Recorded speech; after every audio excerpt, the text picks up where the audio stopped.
لو كل الحاجات اللي بتعملها عشان تخس اختفت، مش قادر تعملها تاني، زهقت منها، كل الدايت اللي انت كنت منزلها وبتعملها بسهوله مش قادر تعملها، الجيم مش قادر تروحه خالص، الحماس والتحفيز اللي كنت بتاخده خلاص ضاع، كل الحاجات دي اختفت. ماذا لو انتهت حلول الارض يا صديقي؟ ركز معايا، هقول لك 10 خطوات تعملها هتغير كل حاجه. انا عملت فيديو قبل كده كان في 10 خطوات حقيقيه لتغيير حياتك، والناس فعلا حياتها اتغيرت. لو كنت عملتهم فدول 10 خطوات تانية خالص وما لهمش علاقه بالدايت، بس في الاخر هتخس. الاولى سهله وبسيطه جدا، خلي البروتين دايما في وجبه الفطار. يعني لو انت هتفطر حتى اي حاجه، انت هتفطر اي حاجه كرواسون، خلي معاه بروتين. ممكن تاخد زبادي يوناني، ممكن تاخد بيض، ممكن تاخد شريحه فراخ، خلي دايما البروتين في الوجبه الاولى مع الفطار. ودي نصيحه سهله وهتعرف تعملها بسهوله قوي. تاني نقطه، لو انت بتاخد مشروبات غازيه دايما بيبسي والحاجات دي وكده ومش عارف توقفها، فاحنا هنبدلها بليمون نعناع، عصير ليمون نعناع، وخليه جنب الوجبات. ممكن تحط عليه حاجه بسيطه قوي من مثلا جرين كولا وهتغير الطعم وهتبقى حاجه الى حد كبير مرضيه دلوقتي. النقطه الثالثه، دخل لي الخضار الورقي جنب كل الوجبات، دخل شويه سلطه جنب الاكل. ما بتحبش السلطه، كل الخضار كده لوحده، بس خليه دايما جنب الحاجه. يعني ما تاكلش اي وجبه من غير ما يبقى خضار جنبها. فدي نصيحه بسيطه وسهله جدا. النصيحه الرابعه، هتدخل تمارين تنفس في يومك. انت ما بتعملش اي تمارين، ما بتتحركش كتير، هنعمل تمارين تنفس بس، بريزنج اكسرسايز.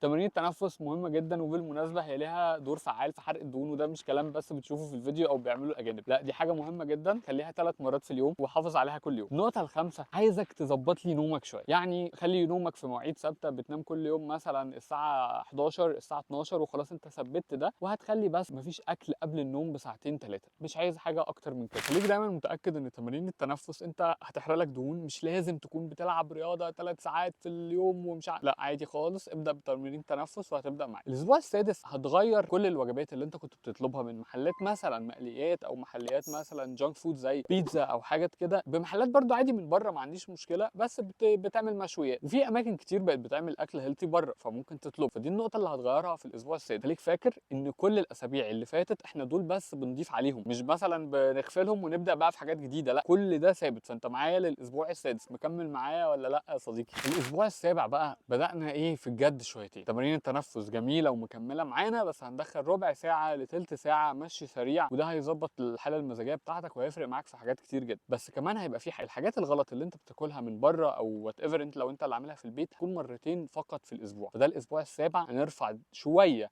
ضربات قلبك عشان تحرق دهون بصوره افضل من المشي السريع. خلينا مش هنغلط الا مرتين بس في الاسبوع، ودي هتفرق معانا جدا برضه. الاسبوع الثامن واحنا مكملين على كل اللي فات، هنبدا الرياضه كارديو خفيف جوه البيت، وندخل معاها اي تمارين مقاومه بوزن جسمك او باي دمبلز عندك في البيت. لان لو حافظنا على الكتله العضليه بتاعتك، فده اكتر نسيج بيحتاج طاقه، فهتبدا تخس كويس. خليك فاكر غلطات بقت مرتين بس في الاسبوع. خليك فاكر ان احنا لسه بناكل بروتين دايما في وجبه الفطار. خليك فاكر ان الخضار دايما جنب كل الوجبات. خليك فاكر ان احنا بقينا بنعمل تمارين تنفس وبنتمشى ربع ساعه في البيت، زائد ربع ساعه كارديو كمان بقينا بنعملها. الاسبوع التاسع يا صديقي، ما بقتش بتغلط وما بقتش بتاكل اي اكل غلط، بقى ليك يوم فري بس كل اسبوعين، وكل اكلك صحي، وما جبناش سيره الدايت، وما تحسبش كميات وما تعملش اي حاجه، وبس كل بصوره صحيه. والاسبوع العاشر هنبدا نصوم، وهنخلي وجباتك كلها في خلال 8 ساعات، وهنصوم 16 ساعه. تبدا من وقت الغروب زي دلوقتي كده، قبل ما تنام ب3 4 ساعات، محافظين ان مفيش اي اكل بيدخل جسمك. والوجبه الاخيره وجبه خفيفه جدا زي الزبادي، والوجبه الاولى لازم فيها بروتين كتير. واعمل بس ال10 خطوات دي، وخليك فاكر ان حتى لو وقعت فيهم اوعى تبدا تجيبهم تاني من الاول، لان انت وصلت لحد هنا وانت بطل. قول لي استفدت من ال10 خطوات اللي احنا كنا عملناهم في فيديو قبل كده ولا لا، وفاكرهم ولا لا. وقول لي انت هتبدا النهارده بتغيير فعلا حياتك امتى، لان انا عارف ان احيانا كلمه دايت بس بتبقى كلمه مربكه